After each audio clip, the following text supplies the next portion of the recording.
हम पैसे क्यों कमाते हैं? इसीलिए कमाते हैं ना कि ज़रूरत पे काम आए। और ज़रूरत कब होती है? जैसे व्यक्ति की उम्र बढ़ती जाती है तो चाहे घर के खर्चे हों, ज़िंदगी में कुछ हसरतें रह गई हों, बच्चों के ऊपर खर्चे हों, पढ़ाई के ऊपर खर्चे हों, सेहत के ऊपर खर्चे हों, और गिरती रुपए की कीमत के हिसाब से ज़्यादा रुपयों की ज़रूरत हो, तो ओल्ड एज में 50 साल की उम्र में, 60-70 साल की उम्र में, यानी रिटायरमेंट के आसपास, उससे पहले बाद में पैसे की ज़रूरत ज़्यादा रहती है।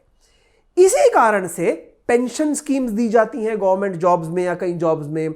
एम्प्लॉय प्रोविडेंट फंड प्रोग्राम होता है, यहाँ के आपका एक जो सैलरी का हिस्सा है वो प्रोविडेंट फंड में चला जाता है। कुछ हद तक जो आपका एम्प्लॉयर है वो भी कंट्रीब्यूट करता है। मगर यदि आप एम्प्लॉय प्रोविडेंट फंड के लिए एलिजिबल नहीं है, आपके पास ईपीएफ अकाउंट यानी एम्प्लॉय प्रोविडेंट फंड अकाउंट नहीं है, और आपकी ऐसी कोई जॉब भी नहीं है जहां के आपको पेंशन मिलती हो, तो फिर भी आपके लिए एक बहुत ही अच्छा विकल्प है जिसे पीपीएफ यानी पब्लिक प्रोविडेंट फंड कहते हैं। आज के इस वीडियो में हम सीखेंगे कि पब्लिक प्रोविडेंट फंड क्या होता है। चूंकि आप ये चैनल बहुत टाइम से देख रहे हैं, सब्सक्राइब कर चुके हैं, नोटिफिकेशन बटन दबा चुके हैं, इसलिए आपको पता है कि हमने म्यूचुअल फंड्स को तो बड़ी अच्छी तरह परखा है, समझा है, जाना है, अलग अलग प्रकार के म्यूचुअल फंड्स के बारे में समझा है। मगर आज ये जो अनोखी निवेश का विकल्प, अनोखे निवेश का विकल्प के बारे में आपको बता रहा हूं, वो है पब्लिक प्रोविडेंट फंड। एक प्रकार से पब्लिक प्रोविडेंट फंड जो है वो बैंक अकाउंट के जैसा है। आप इसे state bank of India, ICICI bank, HDFC bank और अन्य कई बैंक्स में जाके, मेरे ख्याल से लगभग सारे ही नेशनलाइज बैंक जैसे बैंक ऑफ महाराष्ट्र इत्यादि में जाकर आप पब्लिक प्रोविडेंट फंड का अकाउंट खोल सकते हैं। कम से कम 100 रुपए लगते हैं, और बैंक अकाउंट जैसे खोले जाते हैं वही सारे डॉक्यूमेंट्स लगते हैं, जैसे Aadhaar card, PAN card, photo, form भरना वगैरह, आपका बैंक अकाउंट खुल जाता है। मगर इसकी खासियत क्या है? मुझे पब्लिक प्रोविडेंट फंड अकाउंट बहुत ही पसंद है।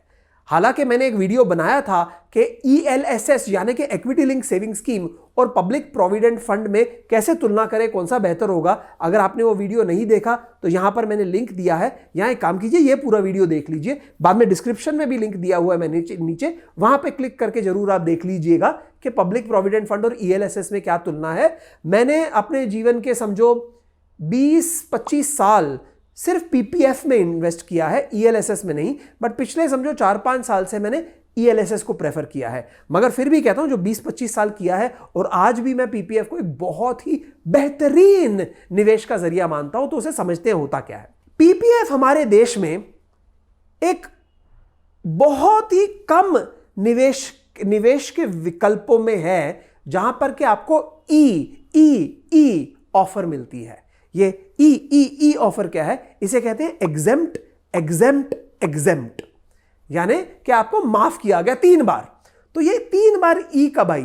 पहले तो ये हुआ कि जब आपने पीपीएफ में कुछ पैसे डाले, वो अकाउंट हालांकि 100 रुपए से खुल जाता है, बट साल में कम से कम 500 रुपए डालने होते हैं। तो 500 रुपए से 1.5 लाख रुपए तक आप डाल सकते हैं। और अगर आप यही वीडियो आज से 5-8 साल के बाद देखेंगे तो ये 1.5 लाख जरूर बढ़ गया होगा, क्योंकि मुझे बचपन में याद है 10,000 की लिमिट होती थी, 20,000 की लिमिट होती थी, काफी साल 60,000 की लिमिट रही, फिर 70,000 हो गई, 1 लाख हो गई, अब 1.5 लाख है। तो मैंने जैसे 25 साल बिताए हैं, तो उसमें काफी मैंने अलग अलग मैक्सिमम लिमिट देखी है कि ज्यादा से ज्यादा पैसे आप कितने डाल सकते हैं पीपीएफ में।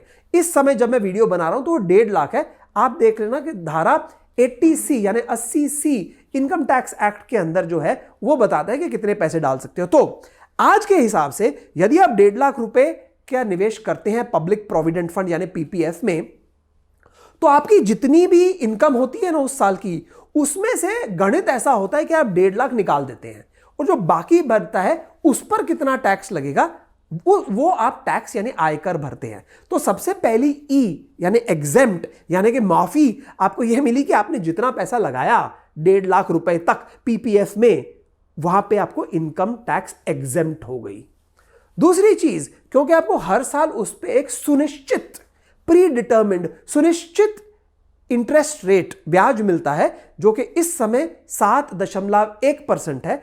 कुछ समय पहले लगभग 1 साल पहले तक जब मैं वीडियो बना रहा हूं 7.9% था। वैसे ब्याज दरें तो गिरती ही जा रही हैं, लेकिन फिर भी फिक्स डिपॉजिट, बैंक डिपॉजिट और काफी म्यूचुअल फंड से ज्यादा ब्याज मिल जाता है पीपीएफ में, ये मैंने देखा है। मगर जो भी उस साल के लिए सुनिश्चित इंटरेस्ट रेट होगा वो आपको उस साल मिल जाएगा। तो समझो आपने 1 लाख रुपए डाले 1 साल में, जो कि आप एक साथ 1 लाख डाल सकते हैं या हर महीने कुछ अमाउंट डाल के 8,500-9 हज़ार रुपए डाल के पूरे साल में 1 लाख रुपए बना सकते हैं। तो वो 1 लाख रुपए जब आपने डाले तो आपको हर साल के हिसाब से उसका जो सुनिश्चित ब्याज है वो मिल जाएगा।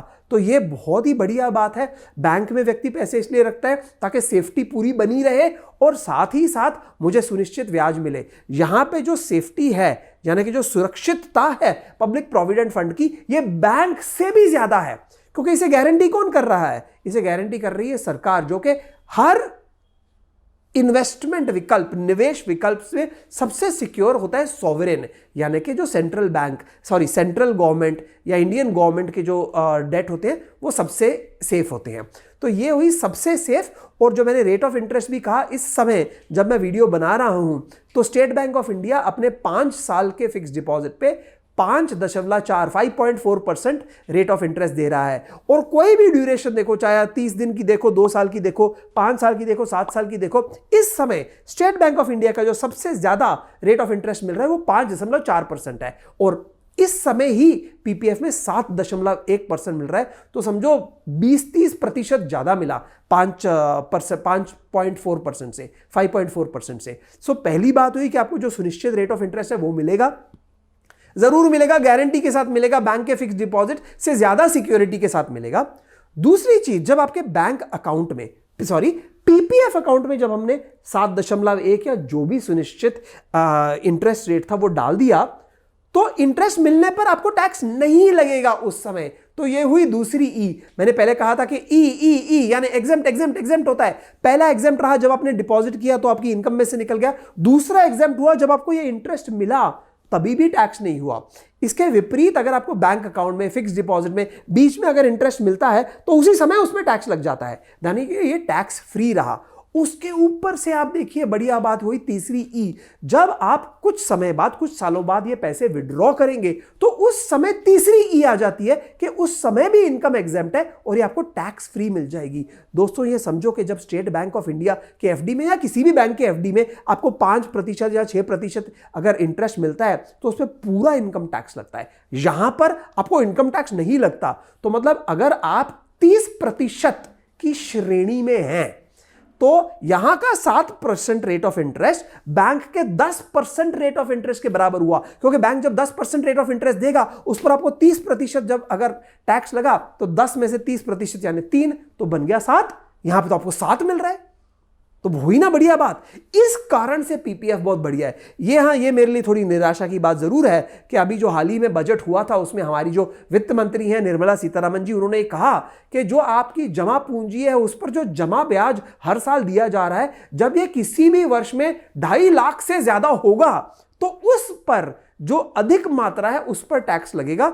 चलो ठीक है, कुछ लोग हैं, क्योंकि मैं अभी समझो 25 साल से मेरा पुराना अकाउंट है तो शायद मेरा जो उस पे इंटरेस्ट जमा हो रहा है पर साल वो काफी बड़ी रकम हो गई होगी, तो शायद मेरे जैसे लोगों के लिए वो निराशा की बात है। बट बहुत सारे लोग जिन्होंने अभी शुरू किया है, अगर आप हर साल 1.5 लाख डालेंगे भी तो पहले साल तो आपको समझो 5-10 हज़ार रुपए मिलेंगे। डिसाइड होगा कि आपने अप्रैल में डाला था कि मई में या जून में, तो पहले साल में कितने महीने का निवेश था, और आप करते जाएंगे तो 5-10 से उसके 20-25 हो जाएंगे। 2.5 लाख बहुत दूर की बात है, बाद में होगा। तो एग्जेम्प्ट निवेश करते टाइम टैक्स से मुक्ति, इंटरेस्ट ब्याज मिलते समय टैक्स से मुक्ति, विड्रॉ करते टाइम टैक्स से मुक्ति। इससे बढ़िया क्या हो सकता है? इसीलिए पब्लिक प्रोविडेंट फंड बहुत बढ़िया चीज है। इसमें खाली तकलीफ मुझे यह होती है कि अगले साल कितना ब्याज मिलेगा। इस साल तो 7.1% है, अगले साल कितना मिलेगा ये मेरे हाथ में नहीं है। और एक और चीज है कि जब आप ये अकाउंट खोलते हैं तो 15 साल का लॉक इन होता है। 15 साल तक आप अपने पैसे वापस नहीं ले सकते। हाँ, थोड़ी सुविधाएं रहती हैं, जैसे आप कुछ पैसे कुछ हालात में 5वें साल के बाद ले सकते हैं, कुछ हालात में आप पीपीएफ के बैलेंस के अगेंस्ट लोन ले सकते हैं, पर लोग ज्यादातर ऐसा करते नहीं हैं। 15 साल का लॉक इन हो तो 15 साल तक पैसे लॉक्ड इन ही रखते हैं। यह आपको समझना जरूरी है।